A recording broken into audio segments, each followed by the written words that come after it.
Men Atajonov Bahram Sadullayevich 40 yildan oshiq xirurgiya sohasi bo'yicha stajga egaman. Ko'p tarmoqli ona va bola xususiy klinikasi. Bu yerda asosan laparoskopik, maloinvaziv, o't kopi operatsiyalari, qorin old devorlarining tushiralarini, proktologik operatsiyalarni, oshqozon va ichak yara kasalliklarini operatsiyalarini bu yerda boshlab yubordik.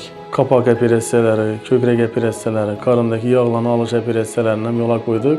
Undan tashqari barcha umumiy xirurgiyada qilinib turgan operatsiyalar, xirurgik amaliyotlardan tashqari terapevtik kasalliklar ham, kardiologik, neyroxirurgik, pediatrik barcha turdagi kasalliklar davolanadi. Men Gulnora Hakimova ko'p yillik ish tajribasiga ega mammolog shifokorman. Hozirda o'z ish faoliyatimni ona-bola klinikasida davom ettiryapman. Sut bezidagi har qanday kasalliklarda sizlarga yechim topa olaman. Ona va bola xususiy klinikasi 24/7 shaklida o'z ish faoliyatini olib boradi.